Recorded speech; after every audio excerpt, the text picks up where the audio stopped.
2020. Vote 2020. Hello and welcome to Vote 2020. As we all know, this is going to be one of the most polarizing elections. And two things have happened which is making this even more polarizing, and which is the two referendums, one on cannabis and one on euthanasia. Now, there has been a lot of talk about euthanasia. Some people understand what the issue is and some don't. Some are very opposed to it and some are pro-euthanasia. Now, to discuss these issues and to help our viewers understand what are the issues that are at stake, I have Dr. Mary Panko, who is the president of the End of Life Choice Society New Zealand. Now, I want to make it very clear that, by mistake, I kept saying End of Life Society, but it is not End of Life. End of Life Choice Society, right, Mary? And I also have Dr. Martin, who is a GP from Auckland. Dr. Martin is someone who has worked in the palliative care space, and he is opposed to the euthanasia bill. Mary, being the president of the End of Life Choice Society, is for the bill. So, before we begin the discussion, what I'd like to do is introduce the subject. So, if you remember, there was a lawyer by the name of Lucretia Seals who was the person who was the catalyst for this movement. She was a young lawyer who died when she was 42 years old due to brain cancer. Patrick Gower of News Hub actually did a series of stories on euthanasia, and I'd like to play a small video just to give you an introduction to the subject. She was a very beautiful baby, yes. When it comes to her kids, she's proud as. Her daughter, Lucretia, grew up to become a lawyer, got a brain tumour and died aged 42. Really hopeful that it's all going to go well. And the family releasing this video of her to News Hub that was taken before she underwent major surgery. Just on the off chance, I wanted to just say I've really had a wonderful life. I've been so lucky. As she suffered, Lucretia Seals became a leading advocate for assisted dying. It's been 5 years since her death, and it still hurts. It's the most terrible thing to not be able to help your child. She feels a responsibility to Lucretia. Yes, I do.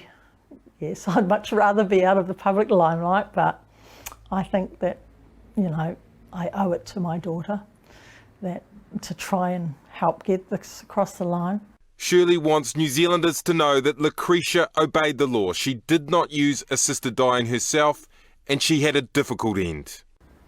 I would like to say that Lucretia's death was not a nice death. And to know that she fought. Nobody could take pain like Lucretia could. She was one tough cookie. The tumour was swelling so much that the pain was just, becoming so unbearable. In fact, Shirley believes Lucretia, who she calls Creche, may never have chosen to end her life. For Creche, she wanted that choice. It wasn't so much that she would follow through, but she just wanted the comfort of knowing that if things got too bad, she could avail herself of assisted dying. Shirley believes everybody should have that choice. If there are people that think that part of life is suffering at the end, then they can choose not to avail themselves of it. For Shirley, the issue of suffering at the end remains way too close to home. My cousin was going to come along today and talk, but she's too sick to get out of bed. She has terminal cancer. Creche would just hate to see her suffering. Absolutely hate it. Her cousin, Louise Taylor, wants to vote yes for assisted dying. She wants to live to do it. She certainly does want to live to do it, yes. And I hope she's well enough to get out there and vote. I love everyone who's been there along the way with me. Shirley believes the time has come. It's not just about Creche. It is unfair what's happening now. We've moved on. Lucretia Seal fought in the courts for terminally ill Kiwis to get the right to choose when they ended their lives. And her mother is carrying on that battle. I'm incredibly proud. Lucretia always made us proud. My family, my whole extended family, my whole life has just been my rock. It's She'd just be very been proud of you. wonderful. What we would also like to do is show our viewers how the political system is divided. So we have people from both sides of the spectrum, but they cut across political lines. So you have people both in the left and the right who either support or they oppose, and it is not on party lines. David, I will start with you. This has been a long campaign. Why do you feel so personally strongly about this issue? Because it's about the dignity of people who have lived good lives and want their death to carry on the same way. I think about somebody like Bobby Carroll from Piha on the west of Auckland. You know, Bobby has lived a fuller, bigger life than just about anyone I've had the pleasure of meeting, but she has blood cancer.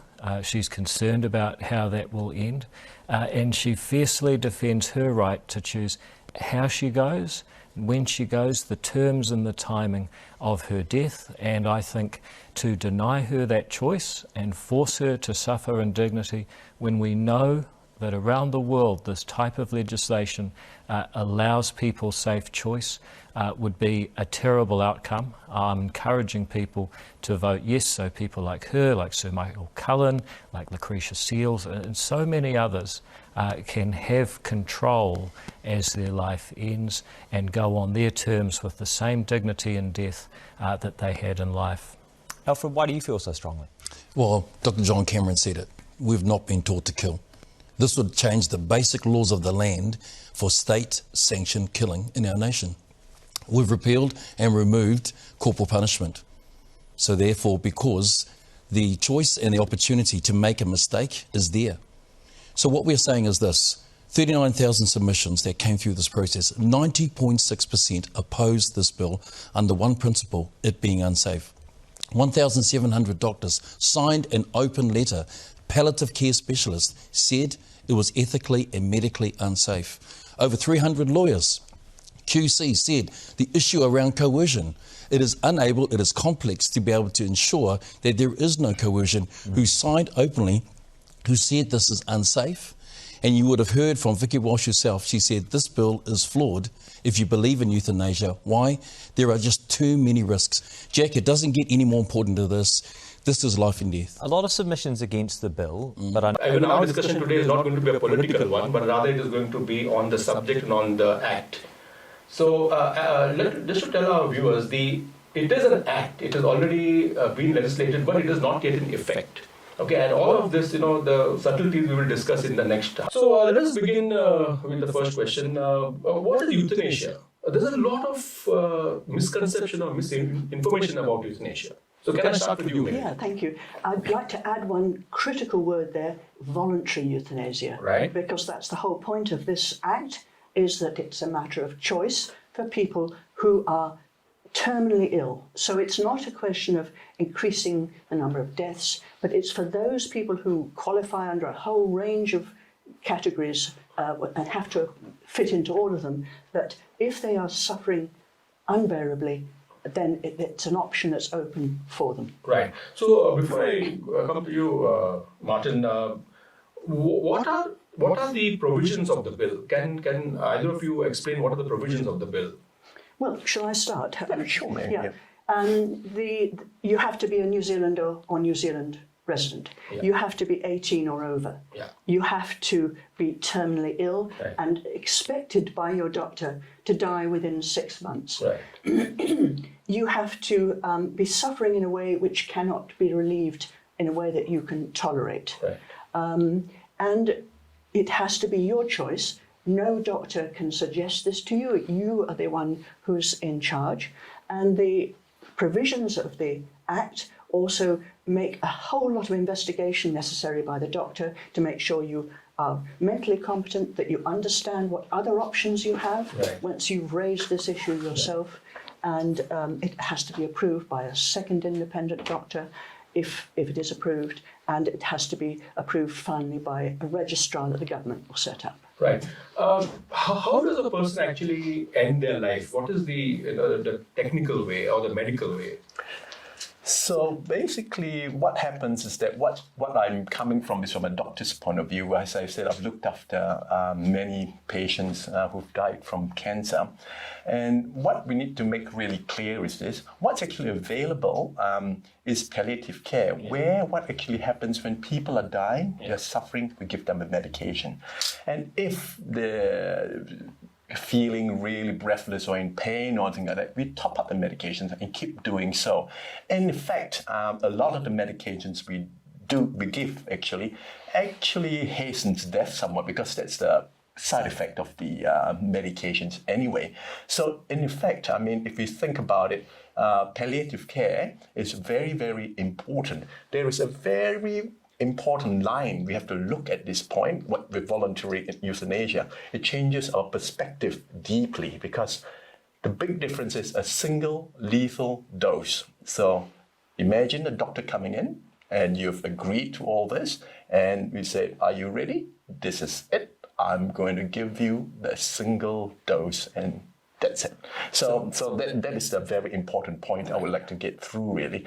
And the other thing I would like to say is that from a doctor's point of view and so forth, why do doctors have to be involved in giving that? If you look at legislation overseas, just giving an example, Oregon, okay? We'll come to that in a minute. That's right. We'll come to that, where other countries have it. The first thing which I want to actually explain to our viewers is that when we say euthanasia, what it means is that the person says that they want to end their life, voluntarily. And it is done, I think, in two ways, according to the current Act. Yes, that's right. It can be, you just drink it, and I gather that it tastes absolutely dreadful. Okay. So they advise you to take something afterwards, or it can be done by an injection, which you have to then complete either by pressing or switching something. If you're physically unable to move, you have to still acknowledge that this is the step you want next. Thank you.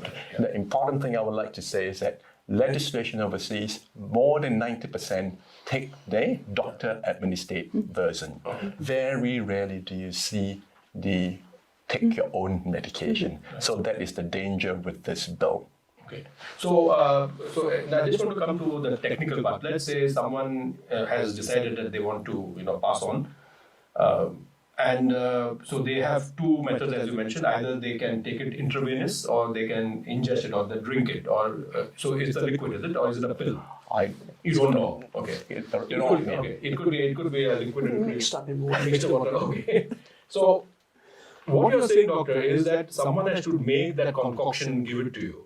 You can drink it yourself, but what you're saying is that maybe a doctor has to do, or a pharmacist has to make that for you. Yes, and I think in the Act, it's specifically a pharmacist. You get a medication, whether it is the drink version or the injectable version and all that. But as mentioned before, more than 90% in all cases is the doctor injecting it. Right. Yeah. Okay.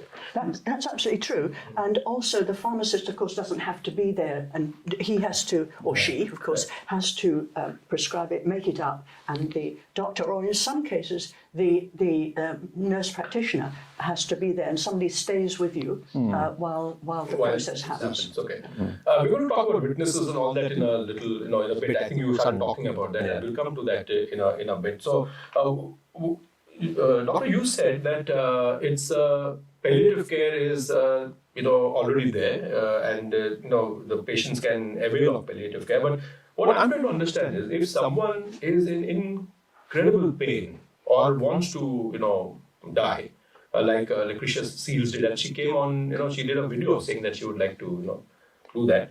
And her mother, as you saw in the video, said that had it been a normal time, she wouldn't have even gone there. But it is because the pain was so much. So it's a choice. So what I'm trying to understand is, what's the problem with someone having the choice to die?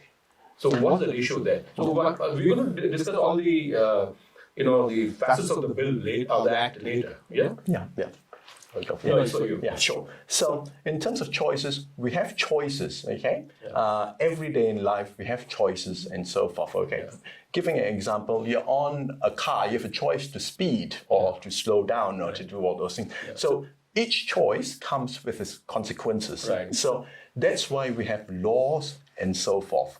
And we do know with this act in itself, which is flawed, what happens is that if you open up the choice, then this choice will lead to other people at risk of actually ending their lives prematurely through coercion, through things like, if you look at the act itself, there's no mention of screening for depression itself, which is very common. I see that in my practice.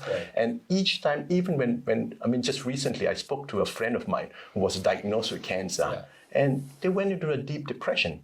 And the thing is, they don't know what to think and all that. So at all those times, there's not a single time that it does say that you have to check them for depression, okay? Mary, how do you counter that?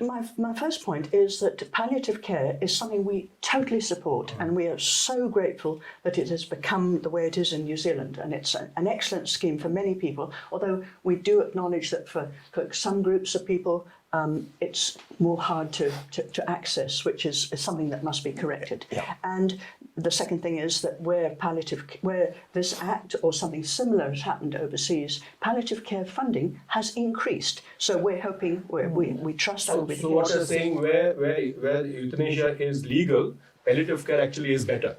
That's what's happened. It has improved. Can I just finish one thing? The key point we make here is that while we totally support palliative care, we know from data, basically from Australia, which Martin will know about, that 5 to 6% of people cannot have their suffering, and I'm using that word suffering rather than pain, their suffering relieved within their own ability to tolerate by palliative care. So this act is strictly for that very small proportion of people who are unfortunate enough not to benefit fully from the palliative care which they've received. What about the proportion of people who would have their lives prematurely ended because of coercion and basically depression and all, because what this act is lacking? That is my fear. So what you're saying is that, say someone is suffering and that person feels that they're a burden on their family, or the family feels that they're a burden on them, and that you are coming from that angle. How do you come to that? I'm so glad. In fact, I spoke about this the other day and they said, oh no, you're wrong. So I printed it out. And this is the data from Oregon about the reasons that people give for wanting to access their assisted dying. And yes, perceiving self as a burden to others is on the list. 1, 2, 3, 4, 5, 6, 7, 8, 9. It's the 10th, the bottom one on the list of everything they mentioned. Whereas wanting to control their own circumstances of death is at the top. Their quality of life is close to the top. So being a burden is not what drives people. And the second point that Martin's referred to, which is coercion, this is critical. And the doctor involved in the process in New Zealand in this act is absolutely it's demanded of them that they check for coercion. Now, you may say that you can't check, but overseas they haven't found examples. And what will happen if a person is in hospital or is being visited in home care by nurses? It's the nurses that know are there when the visitors turn up, who'll go hear them saying, come on, mum, why don't you, I don't know, whatever they say. And it's those nurses who will be reporting to the doctor saying, hang on, there's pressure here. And if there's any evidence of pressure, the whole process has to stop. So how do you counter that, Martin? Thank you very much, May. I do agree. Yes, the nurses and doctors are all there, but nurses are not there all the time. Doctors are not there all the time. And there is no specific list of questions that has to go through. The other thing I'm going to point out with Oregon itself is that it is only assisted suicide. They do not have the injection option of the doctor doing the act itself. So we are talking about a completely kettle of fish. One we should look at is Canada. That's what I'm trying to say, where more than 90%, and the death rates are humongous. What's going on really, from 1,000 from the first year, 2016, and then I think 2019, I got the data here, there was like 5,631, of which only 7 did it themselves. The rest of that was all terminated by a doctor. Just to go back to Oregon, I didn't quite catch that. You said in Oregon the doctors do it, or they don't? No, they don't. No, Don't do it. That's exactly what I'm trying to explain here. So there is a huge difference. We have to understand our act is not Oregon's act. It is much closer to the. But don't forget, in Canada, only about 2% of people have actually taken that route. It sounds like thousands, but the population of Canada is many, many millions. Right. So in fact, it's a very small number. And quite frankly, if I were in that position, if I'd been approved and so on, I would prefer a doctor to do it. I don't want to drink it and maybe be sick or something. I completely agree with that. That's why it starts to look as a treatment option. This is your way to go. Why don't you do this? No, doctor can't ask that. No, they don't have to ask that. Exactly. But if you look at the doctor's point of view, if I'm someone who's pro this, I'm just giving an example. It's actually very easy. A patient comes up to me and says, "Oh, I've got cancer. I'm not sure what I'm going to do." As a doctor, I can say, "You are suffering, isn't it? It must be very troubling. Have you thought of, what you're going to do?" Just leaving it open to that. So I'm just saying, this is the risk of, if you've got someone, a doctor who is maybe trying to be looking compassionate in that sense, but is open to it. You know what I'm saying? We are taught to reflect on how people feel.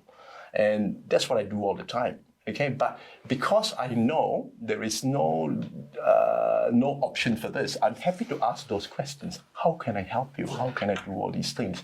Without the fear of them saying, I want to end my life. And then if that comes on, then I will address that.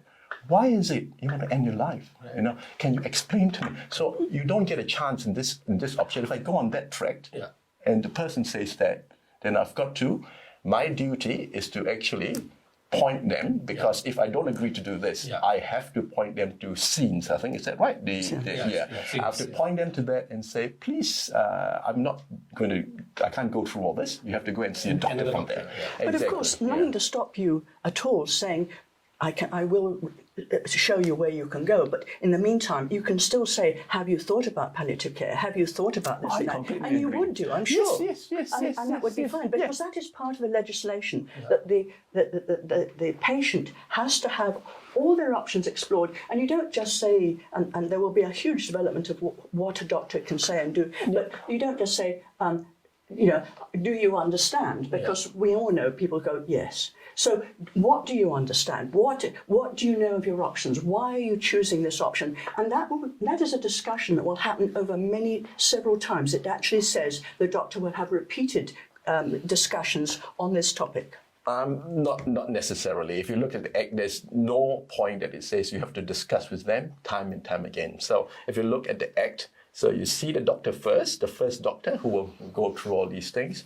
Then they have to submit a form to the registrar, if not mistaken. And then after that, if the doctor who actually saw this patient is quite happy that this patient is mentally competent to do so, they refer to an independent doctor. I'm right in saying that, right? And when the independent doctor does so, the same thing, they go through all the forms and all that. And this, I'm not sure whether the second doctor needs to check for coercion. I think it's just the first. It's just the first one. Just the first one. So the second doctor doesn't do anything. Very important to make sure that they're competent and so forth and want to access that. Right. Then that goes back to the form goes back to the registrar again. And then I think within 48 hours of the time they select when things are going to happen, it will, they have to inform the registrar, I think. So the registrar is someone who is appointed by the Ministry of Health. Yes. And they'll be keeping a very close eye on all this. The Ministry of Health itself estimates that the average length of time that this will take is 15 days. It could be quicker if you're in hospital and the doctors are sort of ready to come and you've had all the treatment. But for the patient who is perhaps at home or visiting their doctor, it's going to be a lengthy period. This idea of it happening very quickly is only when the person is in their final days. And normally people who know they're going to die quite soon will have started this in advance. And I just want to make one more point, that at the moment, the only suicide statistics in New Zealand that are increasing are the 85-year-olds, can you believe that, who have been diagnosed as terminally ill. So what we look for in this Act is that people who fulfill the criteria, who then get the permission to do so, will go, I can wait, and you can wait up to 6 months. If you decide at the end of that 6 months, hey, life is still pretty good, I can cope with this, then the whole thing falls away, you'd have to start all over again. So we see it as a way of increasing life, taking that terrible fear off your shoulders that it's going to be awful. Because for most people, it isn't going to be awful. And that's the good news. I think I should also mention here that one can't will one's death. you can't say in advance. You can't make a No, you will can't. today. You're correct. So you Yes. can't will your death. You can't say that 2 years down the line or 6 months down the line, I would like to do it. I don't want to do it today. So if once you've made a decision, you have to go through it within 6 months or reasonable amount. Yeah, yes, correct. Right. So you can't, and so some people may actually say that, let's say someone suffering from dementia. Okay, now they're the early stage dementia. Of course, I know dementia is not part of it, but I just want to, like a kind of, analogy. So you have dementia, so you know that you're going to progressively get worse. So today, when you're in your right mind, you actually make a will, say that when I come to this stage, then I would like to, Correct. go, yeah. But that is not allowed. That kind of you can't Yeah, I agree. Although one of the other flaws is that on the day of getting the medication, Right. there is nothing stated in there that you should be mentally competent, which I think is pretty sad. I mean, that's why I say there's a lot of flaws here. And the other important thing is that for ethnic communities, there were, I think, as I understand, about 114 amendments that were proposed, but only 3 were approved.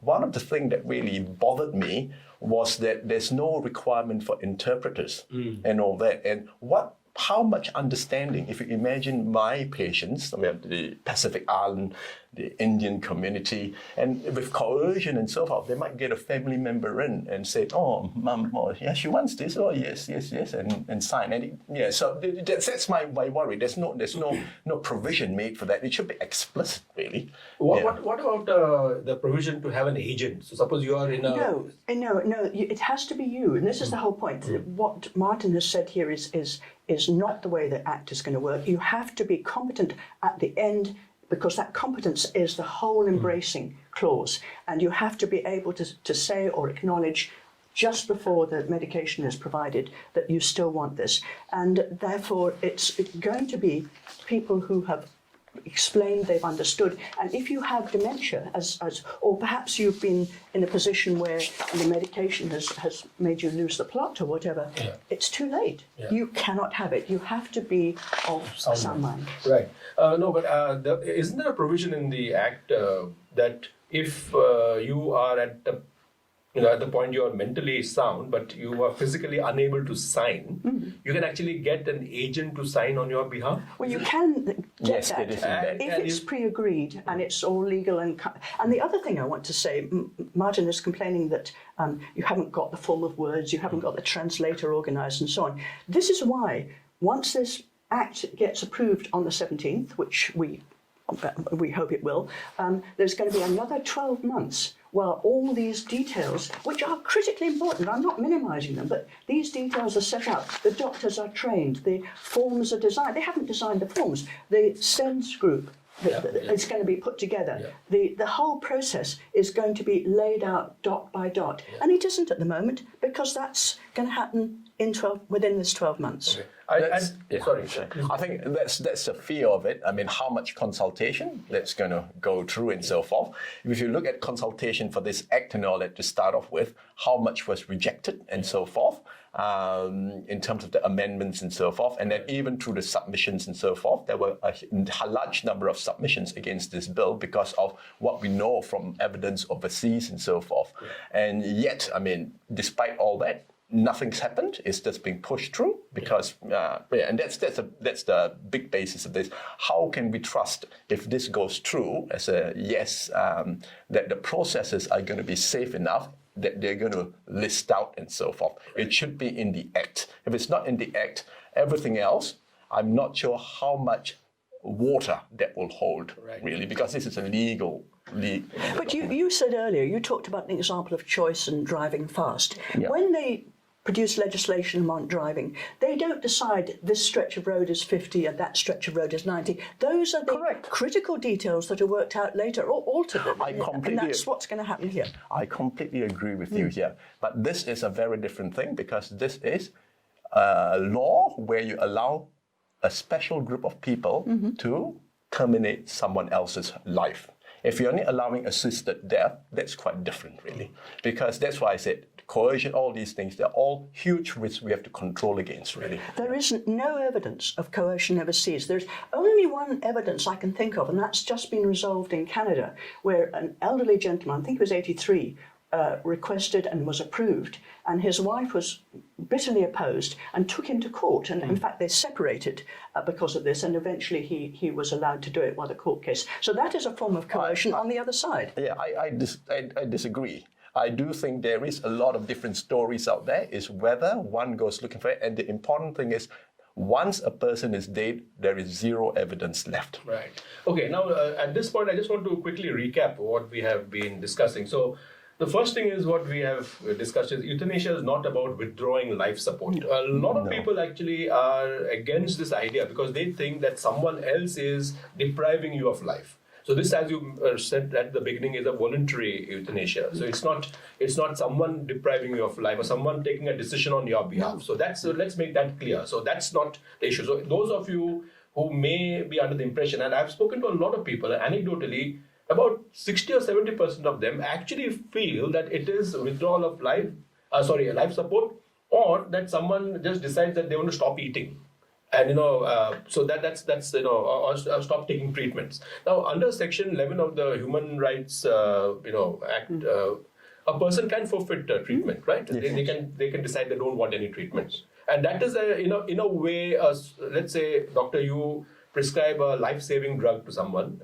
If that person does not take the drug, most probably they will die, and doctors don't always get it right. Yeah, I think everyone will agree with that point. Yes. If you tell one of your cancer patients that you have 6 months to live, it's not algebra, right? No. They can live for 4 years, they can live for 15, or they can live for 3 weeks. And that's my experience as well. Right. So one of the arguments put forward by those who are supporting it is that doctors don't. From your side, is that doctors don't always get it right. So how can you say that you have 6 months to live? How do you answer that? I can't say, but we do know. All I can tell you is someone is towards the end stages of dying. You do know, yes, but we can never get the exact date. We never get the exact time right. Okay.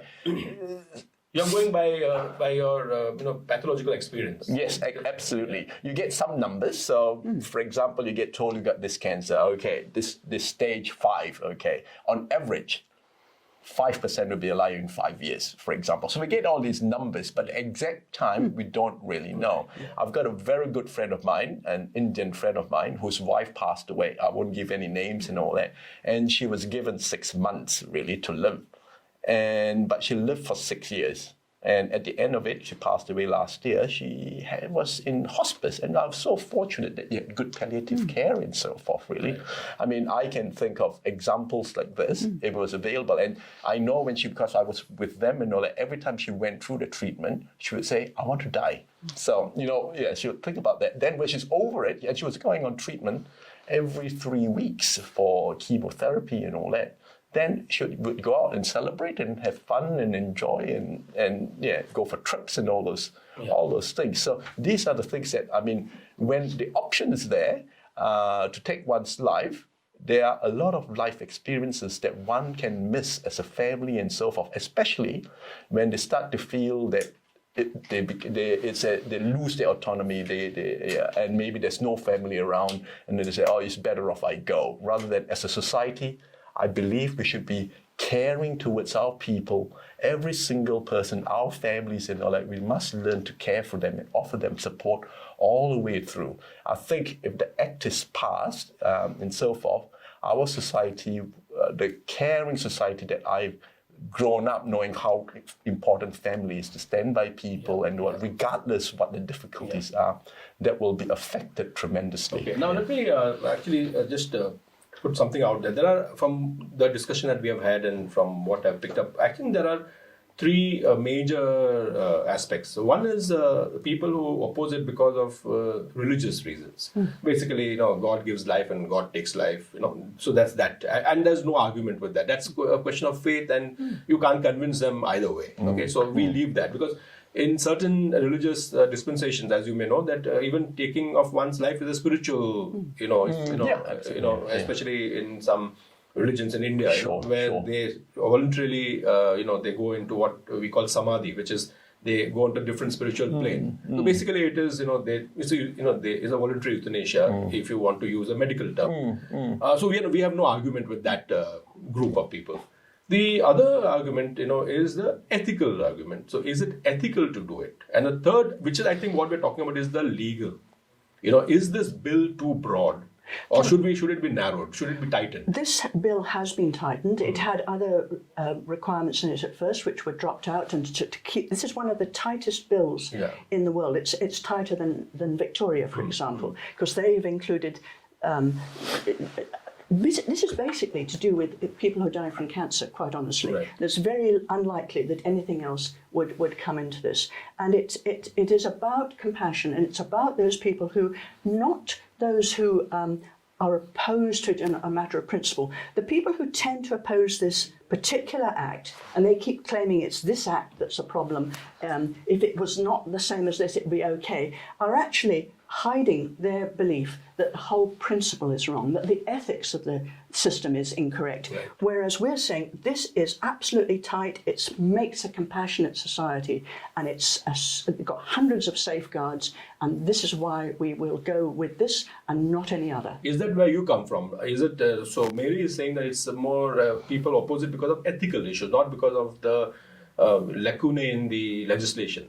I think it both goes hand in hand, actually. I think we need to be bound by ethics. So doctors and all that, you've got your ethical, and that's why if you look at people who've signed up and say, doctors who say they're not going to do this, the vast majority outweighs the other side. You've got the doctors say yes group. I think, I don't know how many, but it's they're okay. They're okay with doing all this. Maybe, I don't know what's on their list, maybe 20 over doctors or whatever. You got on the other side, you got 1,760 plus who's actually signed it, because they do feel, as doctors, ethically, we were trained to heal, not to do the opposite.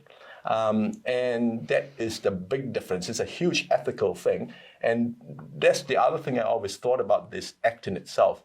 Why did they decide to bring doctors on board all these things, really? Because it is really going to be a huge change in society. It's whether we have an appetite at the end of the day in the future where everyone has a choice to end their own lives. Okay. It's going to end up that way, which I worry about. No, it isn't. Yeah. That's the traditional sort of slippery slope argument. This act has been argued basically for about 20 years. The latest version of it has been through a whole number of procedures for over 2 years. It's the most highly debated. And to be quite honest, there's not a parliamentarian on either side in any party who even wants to see this ever again. So it's not like, hey, tomorrow it's going to change. The second thing I want to say is about the doctors. Yes, there are 1,700 or whatever number of doctors. In New Zealand, there are approximately 18,000 registered doctors, actively registered. And so the great majority of those are not members of this opposing group. When they were surveyed quite recently, 37% of doctors were in favour. That's only a third, just over a third, and 24% were willing to take part and be the person who comes and provides the medication. So there's not going to be a problem about that. I'm not sure what those questions ask in favour, because we need to be very careful in terms of how it is asked. So as I already said, in palliative care, I keep increasing doses and all that when people are suffering, and we do hasten death in that way. That does not mean we're giving a single dose to end a person's life. So and regardless, I don't think the doctors say yes and no. There are a lot of people who are not worried about putting their names up, really. Yeah. Why is that, is my question. Why aren't there any doctors willing to say they're happy to do all this? This is the right thing to do. Well, there are 24% of them. No. I'm just saying, I'm not saying that. I'm talking about the doctors say yes, which has been there. Oh, yes. So do you know what I'm saying? They're not willing to put out there. These are people, maybe I can do this and so forth. But they don't, because I do think the medical profession in itself, I'm very worried for that, as I already mentioned, because we are there. So Martin, if it's very clear that if one of your patients were to come and tell you that they want you to assist them, you would probably go to science, right? You would. Well, that is my obligation. Yeah. I have to tell them if I disagree. Would you actually? Let me ask you a hypothetical question. You may not. You don't need to answer it in public if you don't want to. Would you actually dissuade them from dying? Absolutely. That is my job. Okay. So you would say this is not a good idea. Don't do it. Absolutely. Do you think he's right in doing that? I think it's his opportunity to do that, and I would never oppose your opportunity, because if the person was that convinced, I were looking for a doctor. At the moment, it's quite interesting. I have a doctor, a lady doctor, and she is. I think she said she was a non-practicing Catholic, and she's opposed to it. And I'm quite happy, because I then said to her, well, if this happened to me, what would you do? And she said, I'd put you through to SCENS. And I said, that's fine. I'm quite happy. She's a great doctor. I live with that. Let me just give you one other interesting example. We've been going around in public trying to explain this for quite some time. And I was down at a market, I won't say where, and a gentleman stopped and said, what's it about? And we showed him the stuff. He said, oh, that's interesting. He said, I'm a doctor. And he said, you don't need this. You don't need this act. And I said, oh, why is that? He said, well, we do this all the time. And of course, what he was talking about was the sort of double jeopardy type of, the double effect medication that you've spoken about. So to a certain extent, this is going on now legally, that a person can... It's very different. What you're talking about, this act talks about a single dose. Remember that? Of course, it's a single dose. No. You don't want to go through this several times. No. It's when you make the choice. What this doctor was saying is that people are presently being terminally sedated. Their treatments are being switched off, and over a number of days, depending on the ravages of their illness, but if it's not racing ahead, they may take 10 or even 20 days to die of dehydration. That is the current law. That is awful. That is suffering. We don't want it. Okay. So this is a very interesting viewpoint, because it's very similar when we look at the dog that's suffering. Okay. Whose opinion is that you say that person is suffering, that person wants to die, we must kill that person? That's exactly what we are looking at, right? But we must not have that viewpoint, because if you look, we are very interesting. We humans are very different from animals and so forth. Animals themselves, you don't see them suicide, if you think about it, really. Dogs don't want to die. Who decides for them? It is their owner deciding for them. Oh, they are suffering, they should go. And we must get over that mentality itself. Absolutely. Yeah. That's why this is called choice. It's personal choice. It's not the doctor's choice. It's not the family's choice. It's the patient's choice. And at the very last moment, right the way from the beginning to the last moment, it's the patient's choice. So let me ask you something, Martin. Since we're talking about choice, let's say there was no act, okay? But there is a provision where individuals can decide to voluntarily take euthanasia, and maybe we have some system of courts or where it can be sanctioned. So basically what I'm trying to say, there's no criminality attached to it, either to the person who is going through it or the person who is administering it. In such a case, where there's no legislation, would you actually support the right of the person to have that choice, to make that choice? Okay, so my point of view is this. Number one, if you do the assisted, okay, that is much, much safer, which means the person does their own... Instead of amateur suicide. Assisted suicide, really. No, instead of amateur suicide. Yeah, correct. Yeah. Why? Because if you look at Oregon, that's a very good example, really. Look at Oregon, the death rates don't go up like crazy, okay? Because number one, at the end of the day, the final act is that patient's choice. No one else is involved. So that is what I'm saying. So let me ask you, if the provisions of the Act were to be changed to what you believe should, like for example, let's say they have witnesses, like they have in, I think in Belgium, or in Canada. I think Canada. Oregon too, is it? No, I don't not Oregon. So in some countries, for assisted suicide, you actually need two witnesses to actually attest that, yes, I saw this person asking for that. And even at the time of, when they either get ingested or injected, there are two witnesses. I don't think that, that provision is there in the New Zealand law. Probably it is not needed, I don't know. But assume, Martin, that you have all these provisions that you're asking for, coercion, there are very tight laws on coercion, all of that. in that case, would you actually then go with the patient's choice, or would you still have an objection to it? Yeah, are you talking about which version now? Are you talking assisted suicide or doctor given? I'm talking about assisted suicide. Okay, assisted suicide. If you've got everything in place and all no doctors involved. No doctors involved. I mean, basically, I'm happy as a doctor because I can do my job the best it can, really, which is to help my patients. Right, so basically, you have no issues with someone taking a choice on their own. If you're talking about my ethical belief, that's a different story again. No, not ethical. I'm talking about legal. Legal. Yes, I think legally, I can't control all that and all that. It is the government who decides all these things. Yep. Mary, do you think to get people like Martin over to your side, the law needs to be tightened, or we need to do? It is so tight. It's one of the tightest laws around. And it's interesting because we're talking about doctors being involved. And in Europe, of course, doctors are involved. And it is amazing how the trust in doctors is the highest. And in countries where, like Belgium and the Netherlands, the trust in doctors has increased over the years since this has begun. So it's, although if you have a doctor like Martin who doesn't want to do it, hey, that's absolutely your right. And we would never ask. So we would trust our doctors. If I had one coming to me, I wouldn't want to have a witness there as well. I'd want my family there. I'd want my daughter. I'd want my grandchildren to hug them, and so I can speak to them rationally rather than at some point. I'd want to say to them, I love them, even if they knew anyway. I'd like to tell them again, you know. And that's the way I want to die. Yeah, and I understand that's your choice and how you want it and all that. But the fear is, I guess, the most vulnerable and all that, how they would be responding to all that when you've got a person of higher authority. If they actually think about that, like a doctor and not just say yes, and none of those guys, might not understand the act fully, might not understand there's no, as I said, no interpreters, nothing like that involved. That's a big worry. But for us who understand all these things, great. It's an easy thing to do. Okay, I've got this.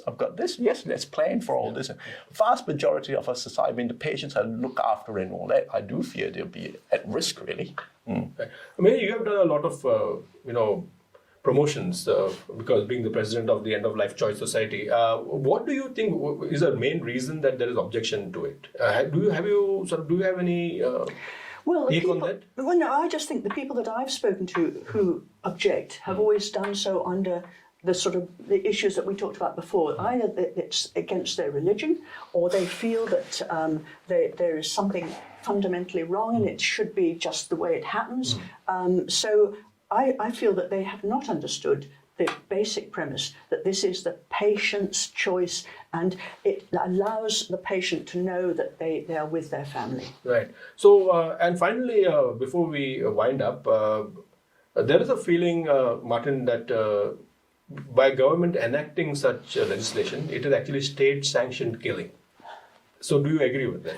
No, it must be made clear. This is not increasing killing or dying. These are people who are dying, who are going to even probably live longer than they would have done otherwise, but it's not going to increase it. These are people who are dying, and that is to help that final stage of your life. You have a choice. We said this earlier about everything else, where you live, who you marry, what you do. And suddenly you get to the last few days and it's no longer your choice. And what the memory that can leave with you, can I just finish with this?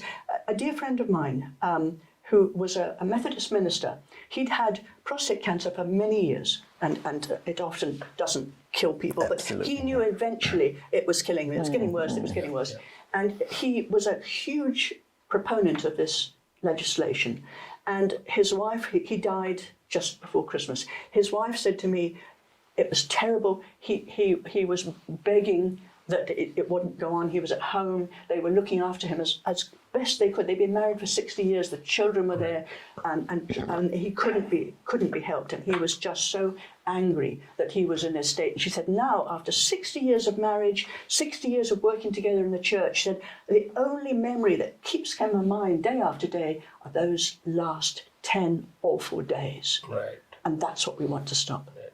Martin?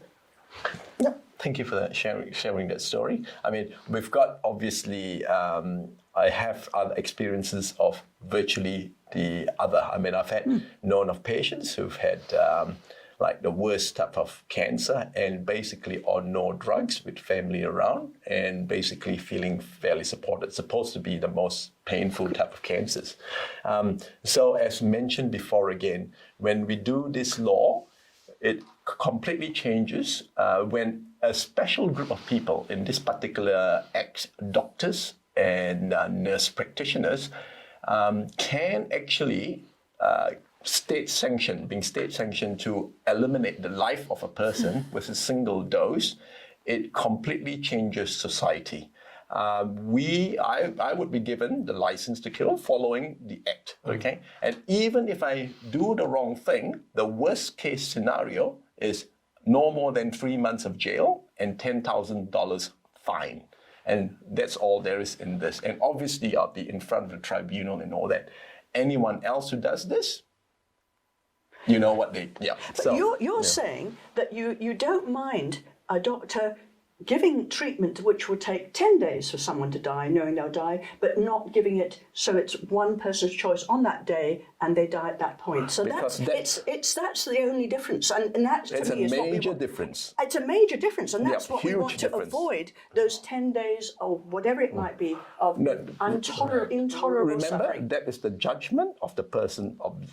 It's the judgment of the person, yes. Well, when the show started, I was sitting on the fence. And half an hour later, I'm still sitting on the fence. Because the arguments put forth by both of you have been so compelling, and each side completely, reasoned arguments. So it's very difficult for me to see either side winning over the other. So I think this is, as I said in the beginning, it is a polarizing referendum. And, those of you who, unlike me, if you are on the fence and we have decided to go on one side, I think we have achieved what we wanted to do. We want people to understand what the provisions are. We are not saying one is right or the other is right or either is wrong. What we are saying is, this is a referendum, you have your say. Both of you, I know before the show, we were not fighting or anything. It was such a wonderful, we were so friendly. So, don't go by hearsay. So basically what we wanted to do was let you have an informed opinion. Now we have two experts here. They have said their piece. You make up your mind what is right and what is wrong and how you want to vote. Thank you so much for joining us, and we'll see you again tomorrow with another issue.